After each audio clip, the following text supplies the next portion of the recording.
రాంచీ వేదికగా జరిగిన తొలి వన్డేలో దక్షిణాఫ్రికాపై కోహ్లీ సెంచరీ చేసి రికార్డులు బ్రేక్ చేశాడు.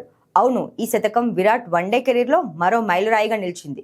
ఇక ఇప్పటి వరకు వన్డేలో 52 సెంచరీలు చేసిన విరాట్ కోహ్లీ ఇంతకాలం సచిన్ టెండూల్కర్ పేరు మీద ఉన్న ఆల్ టైమ్ రికార్డును బ్రేక్ చేశాడు. ఇప్పటి వరకు ఒకే ఫార్మాట్లో అత్యధిక సెంచరీలు చేసిన రికార్డు ఇప్పటి వరకు సచిన్ టెండూల్కర్ పేరు మీద ఉంది.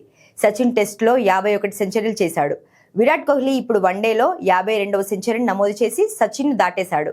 దాంతోపాటు దక్షిణాఫ్రికాపై అత్యధిక సెంచరీలు చేసిన ఆటగాడిగా కూడా కోహ్లీ నిలిచాడు. గతంలో సచిన్ టెండూల్కర్, డేవిడ్ వార్నర్ 5 సెంచరీలు చేయగా కోహ్లీ 6వ సెంచరీతో రికార్డు నెలకొల్పాడు. దీంతో సచిన్ టెండూల్కర్ టెస్టుల్లో 51, వన్డేల్లో 49 సెంచరీలతో కలిపి మొత్తం అంతర్జాతీయ క్రికెట్లో 100 సెంచరీలు చేసిన ఏకైక క్రికెటర్గా నిలిచాడు. ఇప్పటి వరకు ఈ రికార్డుకు దరిదాపుల్లో వచ్చిన ఆటగాడు లేడు. కానీ కోహ్లీ 83 సెంచరీలతో సచిన్ తర్వాత స్థానంలో నిలిచాడు.